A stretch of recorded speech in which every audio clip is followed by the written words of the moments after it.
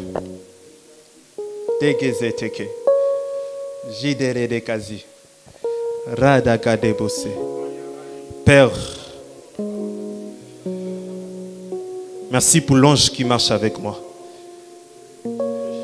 Merci pour ta puissance qui est en ce lieu. Merci pour ta parole que tu m'as communiquée. Merci pour l'huile que tu es en train de répandre sur ce peuple. Tu répands une forte onction sur ces hommes et ces femmes.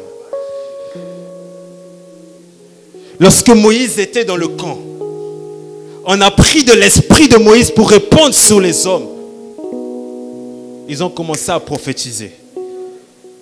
Ils ont commencé à être efficaces dans leur ministère. Si tu m'as établi comme ministre de Dieu, c'est pour perfectionner les saints et les faire introduire eux-mêmes dans leur ministère.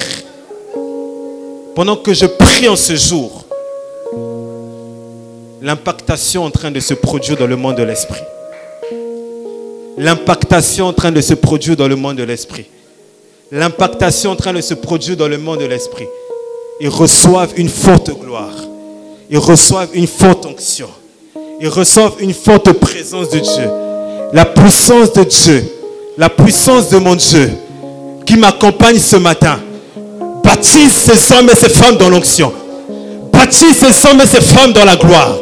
Baptise ces hommes et ces femmes dans la puissance. Je viens les oindre dans la gloire. Je viens les oindre dans l'onction. J'ouvre leur vision. J'ouvre leur esprit. J'ouvre leurs dons. J'ouvre leur potentiel. Le Seigneur qui m'a envoyé en cet endroit en train de déposer sa gloire. Des forts manteaux éternels, Dieu de gloire.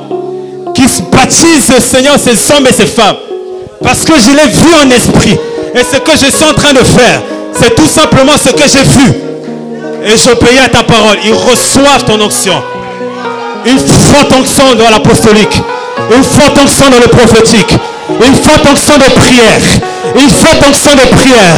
Une forte onction de prière. Au nom de Jésus-Christ. Recevez l'onction de Dieu. Recevez l'onction de Dieu. Recevez l'onction de Dieu. Je ne suis pas venu seul ce matin. Je suis venu avec l'onction du Saint-Esprit. Cette onction qui m'a donné dans l'intimité. Je vous le communique au nom de Jésus-Christ. Les pré-gazeteke. Des manteaux sont en train de descendre. Des intercesseurs sont en train de naître. Des intercesseurs sont en train de naître. Des gagnants d'âmes sont en train de naître. Des gagnants d'âmes sont en train de naître. Des gagnants d'âmes sont en train de naître. Recevez le feu de l'évangélisation. Réveillez le feu de l'évangélisation. Dieu réveille l'évangélisation. Que des gagnants d'âmes puissent naître maintenant au nom de Jésus. Cette onction qui est dans cette salle vient affecter des gagnants d'âme. Tu nous as appelés à la grande commission. La vision doit avancer. Nous avançons dans la vision prophétique. L'onction s'est répandue sur les gagnants d'âme. L'onction est répandue sur les gagnants d'âme. L'onction est répandue sur les intercesseurs. L'onction est répandue sur les chantres. L'onction est répandue sur les fidèles. L'onction est répandue sur ceux qui œuvrent dans cette église. Les protocoles, recevez votre part. L'équipe de médias, recevez votre part. Chaque homme, femme, jeune homme, jeune fille qui est devant moi maintenant, je parle comme une autorité établie dans cette église. Que la grâce qui m'accompagne, que l'onction qui m'accompagne puisse vous affecter maintenant. Je vous affecte dans le spirituel. Je vous affecte dans le spirituel. Vous ne serez plus les ouvriers ordinaires. Vous ne serez plus les ouvriers ordinaires. À partir de maintenant, la gloire de Dieu est sur votre vie. La gloire de Dieu est sur votre vie. Le manteau de Dieu descend sur vous. Je ne suis pas venu faire un travail quelconque. Dieu m'a envoyé spécialement pour vous. En tant qu'ouvrier de cette vision, allez travailler avec l'onction du Saint-Esprit, dans la soumission, dans l'humilité, dans l'amour de Dieu, dans l'amour de la vision, dans la consécration, dans le prix à payer. Que Dieu vous donne l'esprit de prière. Que Dieu vous donne la capacité de jeûner, prier pour la vision, d'intercéder pour ceux qui vous conduisent dans la foi, de travailler corps et âme. Que tu ne sois pas tranquille quand les choses ne vont pas. Recevez cette grâce. Garde le silence pendant 1 minute, je te oins. Alléluia.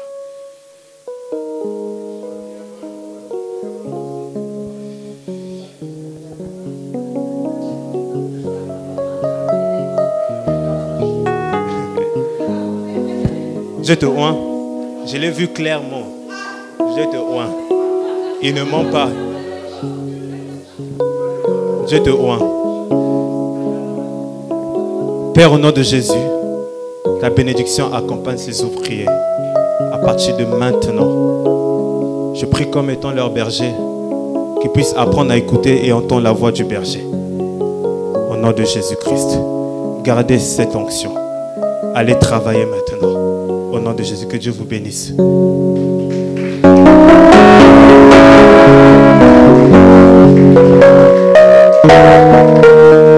Je vais terminer en priant pour ceux qui aspirent à travailler comme un ouvrier dans cette église. Rapidement. Si tu aspires, aspirer, ça veut dire si tu veux mettre ton potentiel, tu veux travailler. Je cherche des hommes qui... Nous sommes à la 11e heure. À la 11e heure, on cherche des gens qui vont travailler. Et Dieu nous regarde ce matin. Si tu aspires, Dieu va te donner la force pour y faire. Mais travaille. Lève les mains là où tu es. Après cette prière, ce que Dieu vous mettra à cœur, faites-le. Allez voir les responsables du département. Parlez avec eux. Et mettez-vous au service de Dieu dans cette église. Corps, âme, esprit. Vent, tempête. Argent, pas argent. Problème, pas problème. Soyez loyal. Alléluia. Père, au nom de Jésus-Christ, je prie pour ces hommes et ces femmes qui aspirent à œuvrer dans ton église, qui sont prêts à sacrifier leur temps, sacrifier leur talent, sacrifier leur argent, sacrifier des heures de sommeil pour cette vision et pour que cette vision puisse s'accomplir et puisse aller de l'avant. Car tu nous as dit avancer dans la vision prophétique. Qu'il puisse être un plus et non un moins pour cette vision. Qu'il puisse être un avantage et non un inconvénient pour cette vision. Que la grâce de Dieu puisse vous accompagner. Que la faveur divine puisse vous accompagner. Que l'onction du Saint-Esprit puisse vous accompagner au nom de Jésus-Christ. L'onction du Saint-Esprit vous accompagne au nom de Jésus-Christ. L'onction du Saint-Esprit vous accompagne au nom de Jésus-Christ. L'onction du Saint-Esprit vous accompagne au nom de Jésus-Christ. L'onction du Saint-Esprit vous accompagne au nom de Jésus-Christ. L'onction du Saint-Esprit vous accompagne au nom de Jésus-Christ. L'onction du Saint-Esprit vous accompagne au nom de Jésus-Christ.